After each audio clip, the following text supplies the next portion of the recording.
እንዴት ነው ዋጋውን የምናወጣው የሚለውን በተመለከተ ለምሳሌ አንድ ሴት ወርቁን አትሰጥም፣ ብር ነው የምትሰጠው ለምስኪኖች። ምን ያህል ለምሳሌ አንድ ሴት እንዴት አድርጋ ነው የምታስበው ሂሳቡን ከተባለ ሐቀተን አገራችን ላይ ትንሽ ለየት ያለ ነገር አለ። የዝርዛሬውን ደግሞ የእንትኑ ልዩነት ስላለው ማለት ነው። ሌላ ሀገር ብንመለከት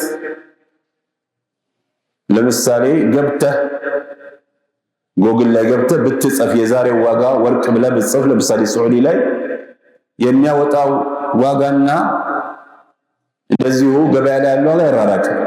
ያ ስለሆነ በዛ ሂሳብ አድርገህ ታወጣለህ። ግን ኢትዮጵያ ላይ ስንመለከት አሁን ወርቅ የምንመለከት 3000 ምናምን ነው ጎግል ላይ የምታገኘው።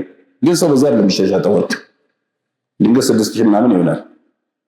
ብርን ስንመለከት 40 ምናምን ነው ጎግል ላይ። ይሄ ዓለማዊ ዋጋው ኢትዮጵያ ማለት ነው። ነገር ግን እውነታውን ስናይ ግን ከዛ እጥፍ ነገር ነው። ይህ ስለሆነ ያው የምታውቁ ሰዎች ልትኖሩ ትችላላችሁ። ገበያው ስንት ነው ተብሎ ያንን ያለ ለምሳሌ 6000 ከሆነ በ6000 ያለን አንድ ሰው ለምሳሌ 100 ግራም ካለው በ6000 ያባዛዋል ማለት ነው። በ6000 ያባዛዋል 600,000 ይመጣል ማለት ነው።